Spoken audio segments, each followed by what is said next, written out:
Each year for students. What's been working so well with the offense? I think it's just we've got an experienced offensive line, experienced running backs. Me and Coach Davis, our relationship is going into our 5th year. I think there's just a lot of experience there, and there's things that we've seen in past game plans that show up again, and we're just able to see it and respond quicker.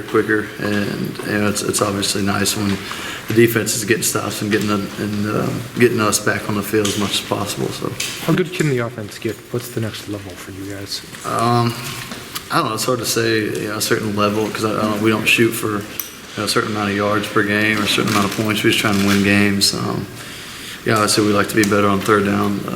We've been just under 50%, I think, both games, and we want to get better at that. But as long as we're winning games, I don't think it really matters what our production is. Obviously, to win games, you'd like to be more productive. But third down and 2-minute drill, you really haven't had to flex that muscle yet in the first 2 games. Are you guys kind of interested to see how that goes?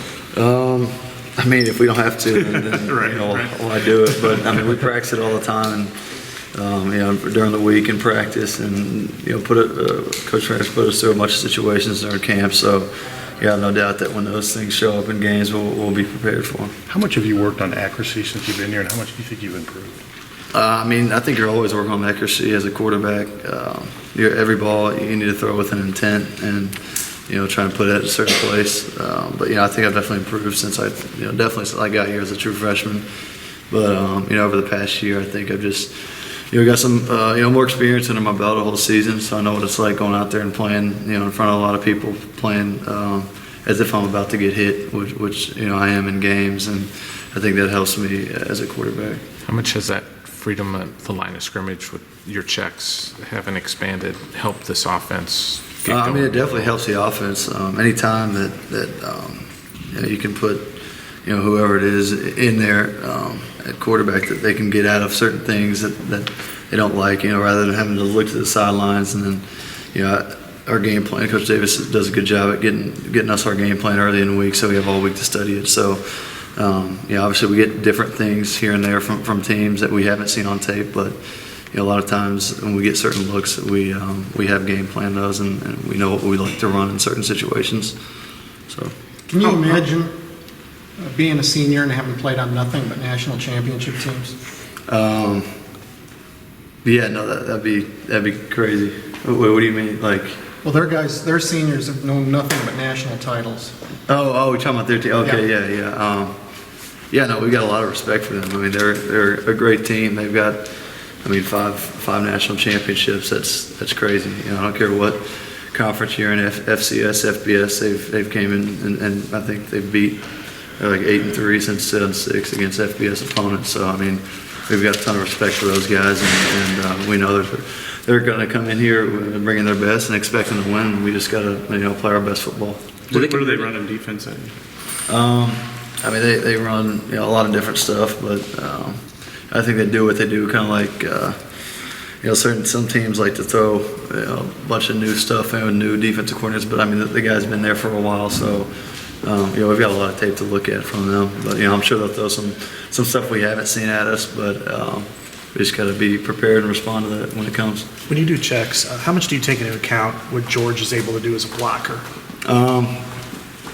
George is a great blocker. He's a great blocker on the perimeter and even inside the box. And he's definitely a guy that, in passing situations is a mismatch on some guys, but in blocking situations, he's a great blocker as well. But,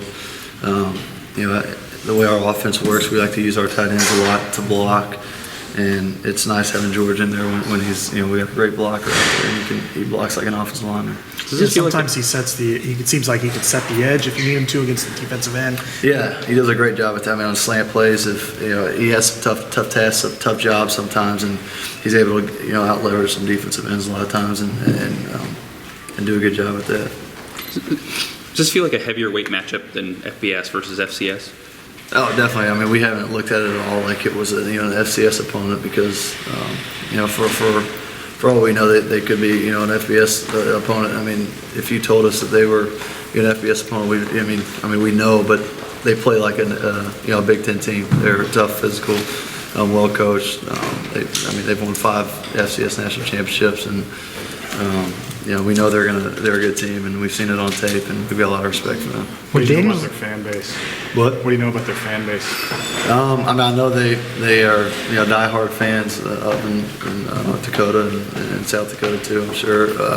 So I'm sure they'll travel well, and they've got good fans. So it's good for them. Yeah, the reason I asked him is probably be 5,000 to 10,000 here on Saturday. So.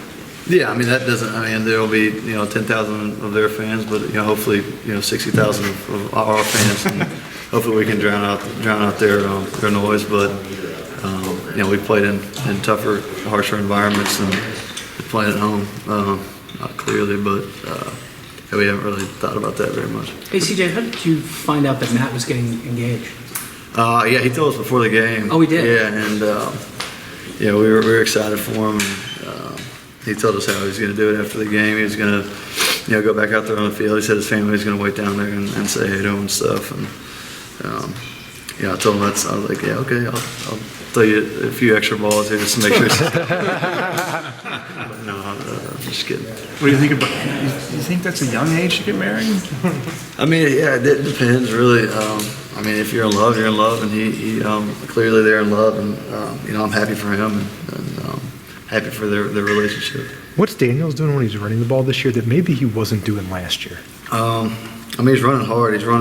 He looks faster than I've ever seen him. Last year he got an ankle injury earlier in the season, so I think for a while there it was tough for him to, those things linger for a while. Even when you are out there playing, they still linger, and you're not, full 100% speed. And he's looked fast out there the past couple of weeks, and he's done a good job running the ball downhill and making guys miss and running tough. And he's showing that speed, that touchdown run. He got the corner. Yeah, he did there, and then even 2 weeks ago against Miami, Ohio, he broke a long one there too. And it's good to see when a big guy like that's got a lot of speed as well. We know he's fast, but it's just last season he was hindered by that ankle injury for a while. But you're just glad to see he's back to full health and running fast. You and George broke in together, and he was kind of a tweener, and now he's full service tight end at 250. That's quite a transformation, and then not only to become the player that he is, but size and just kind of the whole picture. Yeah, definitely. He came in as a skinny wide receiver, and for him to put on that much weight, it's not easy. And not only put on weight, but be able to put on that weight and maintain his speed and athleticism. He's super athletic, and one of the most athletic guys on the team, and really fast, and he blocks really well and runs routes well and catches the ball well. So it's just been great to see him improve and come along as a player. You haven't had to force any passes really to the tight end. There's been a couple. He's caught a touchdown. Dropped one the week before. Is that just the way the system, the play unfolds? There's no real directive. Yeah, definitely. I think a lot of our plays is just depending on what the coverage, what the defense gives us. That's where the ball goes. Whether it's the back, the receiver, the tight end. We're not really going in like, all right, this play we're going to try and get George the ball. If they're double teaming George, we're not going to try and get George the ball. We're going to. I'm going to go to my progressions based on what the defense gives me and get it to our best option. It's been 3 years for Jay Shield to get out there and finally get a ball thrown his way and catch it. Mm-hmm. He said he's kind of glad just to have that over with. Yeah, definitely. It's good for him to just finally get that out of the way. I know he was. It's been a long road for him. Battling the knee injury back when he first got here, and finally getting out there and a hammy earlier in the season, getting out there, getting his first catch, and it's nice to get that under his belt. So hopefully he can keep going from there. Their coach, Chris Klieman, said that this is the most complete Hawkeye team he's ever seen. What's it like to have that kind of respect from an opposing coach, and what do you think of his assessment? Yeah, it's great. It's great to hear. When other coaches are saying good things about your team.